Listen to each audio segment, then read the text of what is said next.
ये बड़ा महत्वपूर्ण पल है हमारे समाज के लिए, जब हम बहुत बड़े फैसले लेने के लिए तैयार हो गए हैं।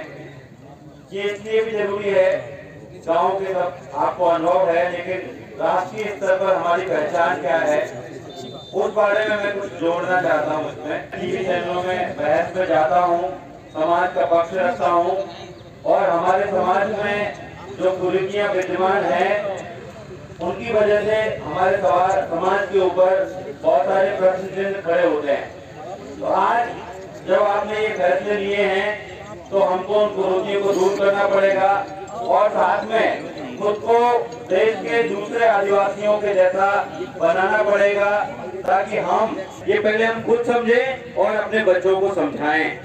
ये पहला काम है, ताकि हम अपने इतिहास को सही ढंग से जान सके। अगर हम अपने इतिहास को सही ढंग से नहीं जानेंगे तो दूसरे समुदाय का कोई भी बच्चा, कोई भी बड़ा हमारे सामने कुछ सवाल खड़े करेगा। हो सकता है किसी मंच पर खड़ा करे, हो सकता है किसी बड़ी जगह पर खड़ा करे, जैसे मेरे सामने टीवी चैनल को सवाल खड़े किए जाते हैं, वहाँ पर मैं जवाब देता हूँ। आप सबको अलग अलग जगहों पे जवाब देने हैं, लेकिन जवाब देने से पहले खुद वो स्पष्टता लानी है।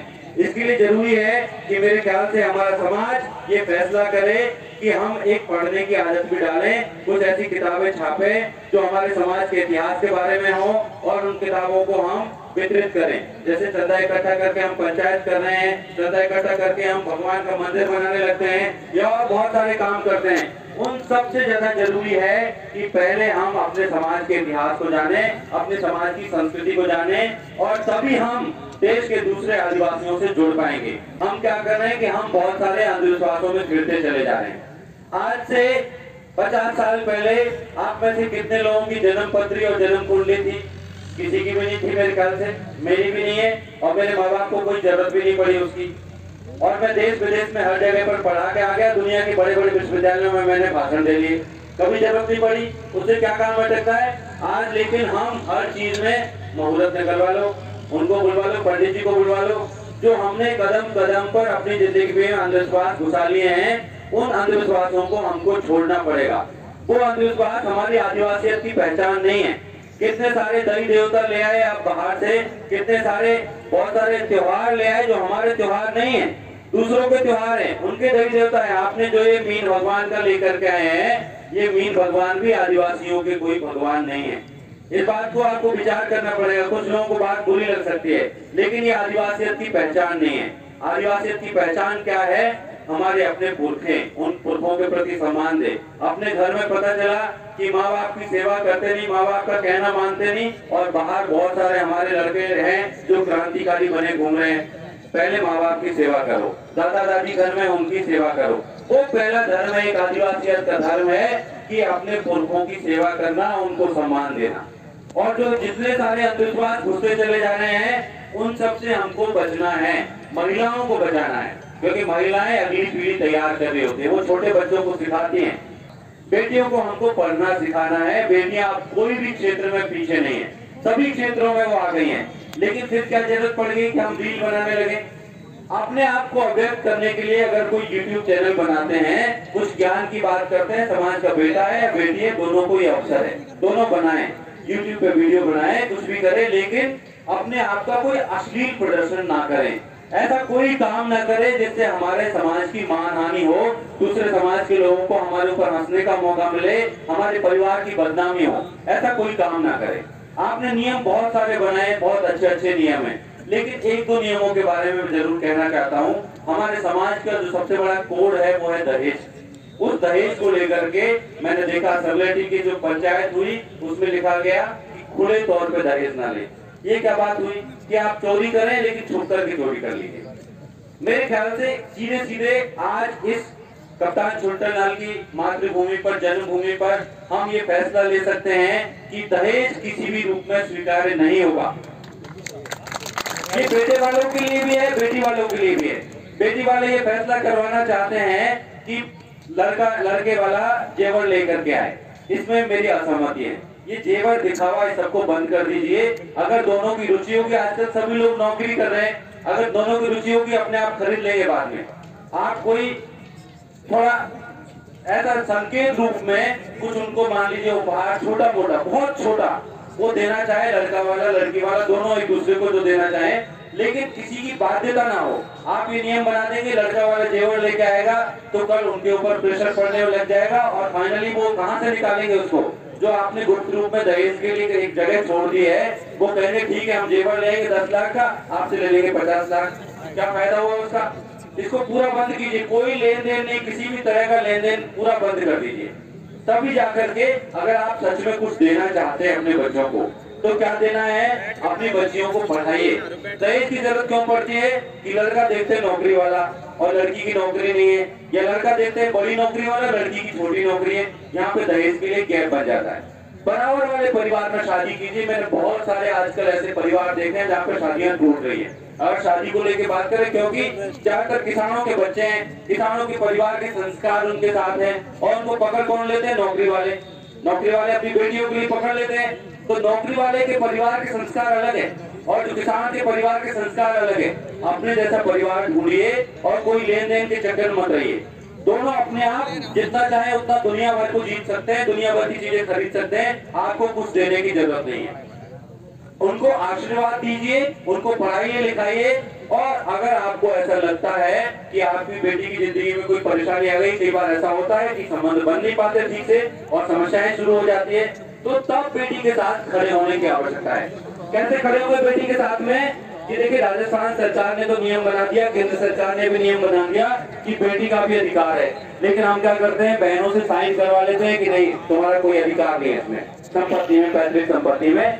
अगर बेटी कोई मुश्किल में है तो उस वक्त उसके साथ में खड़े हुए, आपके जीवित रहते हो मुश्किल में है तो बेटी को उसकी संपत्ति का अधिकार दीजिए। क्योंकि सबसे ज्यादा महिलाओं को दिक्कत क्या होती है, सबसे ज्यादा दिक्कत ये होती है कि उसको छोड़ के कैसे जाएं। वो रोजाना पीटता है, दारू पीता है, लेकिन छोड़ के कैसे जाएं, अलग कैसे रहें।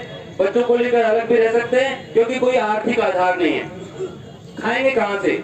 तो आप उसके साथ में एक संबल की तरह खड़े हुए, जो आप दहेज के रूप में मदद करना चाहते हैं दिखावे के लिए, या आप कोई लेन देन के रूप में, वो कोई काम करनी है। और सबसे ज्यादा जरूरी तो है तो बेटी को इतना सक्षम बनाइए, इतना पढ़ाइए कि वो दामाद से कहीं पीछे ही ना रहे, वो अपने फैसले जिंदगी के खुद ले सके और तो कभी कोई आर्थिक मसला आए ही नहीं उसकी जिंदगी में। इन प्रश्नों पर हमको विचार करने की आवश्यकता है। जब बेटे बेटी को बराबर समझेंगे तभी हो पाएगा।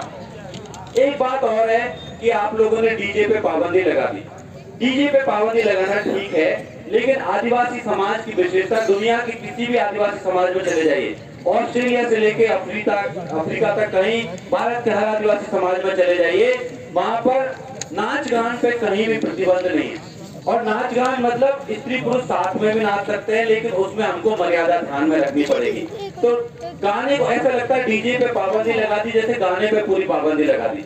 ये एक अच्छा मौका है कि डीजे को बंद करके हम अपने पुराने गीतों को, जो हमारे पुरखों से हमने सीखे हैं, उन पुराने गीतों पर, मैंने पहाड़ों में बहुत सारी शादियां अटेंड की, झारखंड में बहुत शादियां अटेंड की, छत्तीसगढ़ में शादियां अटेंड की, देखा हूं कि वो कोई भी डीजे नहीं चलाते, या ये बॉलीवुड के या ये जिस तरह के पॉप सॉन्ग है ये कोई नहीं चलाते। वो चाहे म्यूजिक सिस्टम में बज रहा हो या मुंह से गा रहे हो, वो सब अपने पुराने गीत गाते हैं और साथ में मिलकर के सब नाचते हैं। तो ये तरीका होना चाहिए कि अपने गीत गाएंगे हम ये बॉलीवुड के सॉन्ग या कोई और दूसरे सॉन्ग हम नहीं सुनेंगे। ये डीजे बड़े बड़े नहीं चाहिए, हम मिलकर के गाएंगे, मिलकर के नाचेंगे और खुशी मनाएंगे। वो सिर्फ शादी की बात नहीं है, किसी कोई और खुशी का मौका हो सकता है, बार त्योहार का कोई दूसरा मौका हो सकता है। तो नाच गाने को हमारी आदिवासी संस्कृति प्रोत्साहित करती है, लेकिन वो उसमें कोई अश्लील प्रदर्शन नहीं होगा, उसमें कोई भौंडापन नहीं होगा, उसमें एक सादगी रहेगी अपनी परंपराओं के अनुसार और पारंपरिक पोशाक में। आज देखिए एक हमारी बहन है जो वहाँ पे यूरोप में है, आप सब जानते होंगे, धौली मीना, वो वहाँ पर लहंगा लुगड़ी में हमेशा घूमती है। हमारी तो यहाँ पे दिल्ली पहुंच गई, जयपुर पहुंच गई, शर्म आने लग जाती है लहंगा लुगड़ी पहनने में। वो वहाँ पे यूरोप में पहुंच करके लहंगा लुगड़ी में घूम रही है, आप सब लोग धोती कुर्ता पहन करके आए हैं। ऐसे हमारी पारंपरिक पोशाक के साथ हम जाएंगे, इसी से हमारी आदिवासियत बची रहेगी। ये परंपराओं को, क्योंकि कल जब अब कोर्ट, हाई कोर्ट में जब ये सवाल चल रहा है, सुप्रीम कोर्ट में ये सवाल चल रहा है, टीवी चैनलों में सवाल चल रहा है कि मीना कौन है, तो हमको अपनी पहचान के साथ में अपनी आदिवासी पहचान को बचा के रखना पड़ेगा, अपनी संस्कृति को बचा के रखना पड़ेगा, तभी हमारे अधिकार बच पाएंगे और हमको एकजुट होना पड़ेगा। ये बात भाई ने गलत तरीके से कही, लेकिन कही सही, कि हमको सिर्फ गरीबों के ऊपर सारे नियम लागू नहीं करने, जो ताकतवर है, किसी पद पर हैं, नेता हैं, अधिकारी हैं, उनको भी, क्योंकि अल्टीमेटली वो भी समाज में लौट करके आते हैं। शादी होती है वो भी समाज में करते हैं, और जब टिकट के लिए कोशिश कर रहे होते हैं तभी इन्हीं सीटों पर वो कोशिश कर रहे होते हैं। तो उनको हमारी जरूरत है और उनको हम झुका सकते हैं क्योंकि हम जनता जनार्दन हैं। इसलिए आप उनको ये बातें मनवाने के लिए बात भी करिए। बहुत अच्छी बात है, आपने ये बर्थडे मनाना बंद कर दिया, लेकिन वो बर्थडे पर फोटो डाल रहे हैं अपने बच्चों के केक काटते हुए, तो उनको भी हमको पाबंद करने की जरूरत है। लेकिन वो शालीनता से होगा, आपस में कोई वैमनस्य पैदा करके नहीं होगा। गरीब के लिए, अमीर के लिए, सबके लिए एक ही नियम होंगे, और उन नियमों पर हम और देख सकते हैं कि आदिवासियत के हिसाब से क्या क्या जोड़ सकते हैं। उसके लिए आज सब हम लोग इकट्ठे हुए हैं। दूसरे आदिवासी समाजों में क्या क्या परंपराएं हैं, उन परंपराओं में से कौन सी परंपराएं हम अपने लिए ले सकते हैं, इन सब बातों पर विचार करके निश्चित तौर पे आज की ये महापंचायत कुछ अच्छे फैसले लेगी और हम अपने समाज को आगे ले जा पाएंगे। आपने मुझे बोलने का अवसर दिया, बहुत बहुत धन्यवाद।